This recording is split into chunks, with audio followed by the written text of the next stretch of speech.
Tadiar, vous êtes bel et bien sur la chaîne du colonel Petrekov, et dans cette vidéo, je vous parlerai de l'uniforme utilisé par l'Armée populaire de libération, autrement dit l'APL depuis 2021 et son histoire. Cette vidéo aura pour but éducatif pour les amateurs de militaires exotiques, mais c'est juste après ça.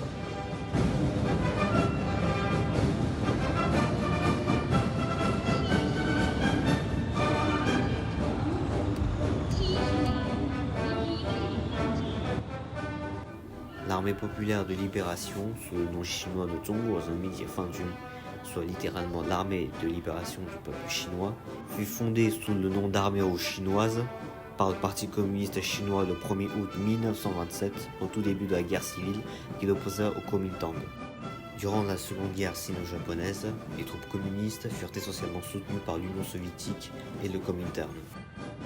Mais après la guerre sino-japonaise, les troupes communistes furent rebaptisées Armée populaire de libération.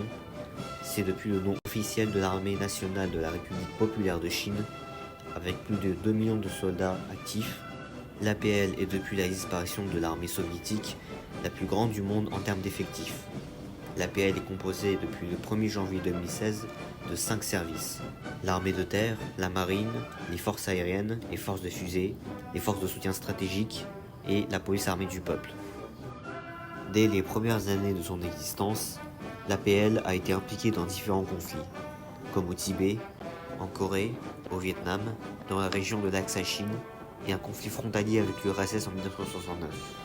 Mais depuis les années 70, la Chine s'est modernisée au point de devenir une puissance régionale, notamment grâce à la rétro-ingénierie qui a modernisé l'arsenal militaire et industriel chinois. On note aussi la dotation de l'arme nucléaire par la Chine dès 1964, avec son premier essai nucléaire.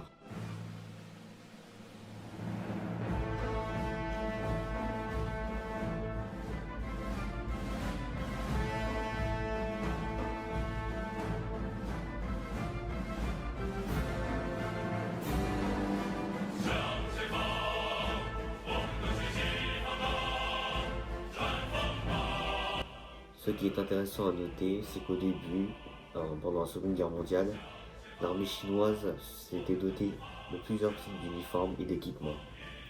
En général, ce sont des équipements qui ont été pour la plupart conçus à l'étranger, comme le casque M38 allemand, le casque MK2 britannique et le Mauser 98K allemand. Même si les équipements et les uniformes étaient similaires entre les forces du Kuomintang et les forces communistes chinoises, chacun était soutenu par un bloc distinct. Le Kuomintang était essentiellement soutenu par les Américains et les Britanniques, tandis que l'armée rouge chinoise était essentiellement soutenue par les Soviétiques. Par exemple, vous pouvez voir un peloton de chars T-26 fourni par l'Union soviétique en aide à la Chine face à l'armée impériale japonaise. Mais les uniformes vont évoluer très rapidement à partir de la guerre de Corée. Comme vous pouvez voir sur cette photo, l'armée populaire de libération chinoise durant la guerre de Corée va utiliser de l'équipement soviétique tel le VPSH-41 ou le manteau en laine de l'armée rouge que vous pouvez voir sur cette photo encore une fois. Quelques années après la fin de la guerre de Corée qui s'achève en 1953, les choses vont rapidement changer dans le système militaire et dans l'équipement et les uniformes de l'APL, avec la mise en œuvre du bond en avant et de la révolution culturelle de Mao. Des changements radicaux vont se faire dans les rangs de l'APL sous Mao Zedong. Tout d'abord, le système de grade est aboli, car considéré comme un vestige de la bourgeoisie selon Mao. 2 bandes rouges autour du col sont adoptées afin d'exprimer l'égalité entre les hommes de l'APL, qu'ils soient soldats, sous-officiers, officiers ou officiers généraux. Une casquette type ouvrière avec une étoile rouge est adoptée. Mais encore une fois, à la mort de Mao en 1976, les choses vont revenir à ce qu'elles étaient avant son règne. La casquette ouvrière sera remplacée par une casquette plus militaire, avec une nouvelle cocarde remplaçant la simple étoile rouge, le grade visible autour du col et sur les épaules, et des boutons d'or remplaçant les anciens boutons plastiques noirs. En revanche, la couleur de l'uniforme reste plutôt la même, c'est-à-dire d'une couleur verte forêt. La Chine, à partir des années 90, va vivre une croissance fulgurante, notamment dans son économie et dans son armée. Avec la chute de l'URSS, elle deviendra la plus grande puissance communiste du monde. À partir des années 90, la Chine va se doter de nouveaux équipements, uniformes et camouflages inspirés d'autres pays dans le monde, notamment avec le camouflage M81 Woodland américain, dont il a été inspiré sur cette photo.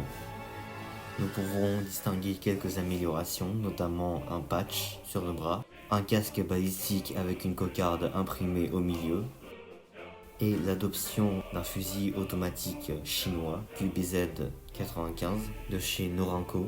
Les améliorations continuent dans les années 2000, avec notamment l'adoption du camouflage type 07, qui est un camouflage pixelisé en plusieurs formes, qu'elles soient urbain, aride, marine ou jungle.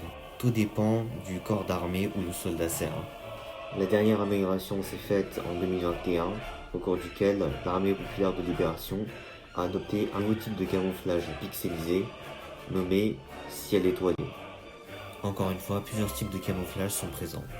On peut y voir plusieurs écussons, notamment au col des grades, la casquette, la cocarde, la poitrine droite, le corps d'armée, la poitrine gauche, l'identité du soldat, c'est-à-dire son nom, et sur les bras, le drapeau de guerre et le patch du régiment. De plus, un nouveau fusil d'assaut de l'armée chinoise créé par Norinco, le QBZ-191, remplace de manière progressive le QBZ-95. Maintenant qu'on a fait le tour des uniformes et de l'histoire de l'APL, je vous propose de synthétiser tout ça de la manière suivante, c'est-à-dire à quoi ressemble un soldat chinois en 2025.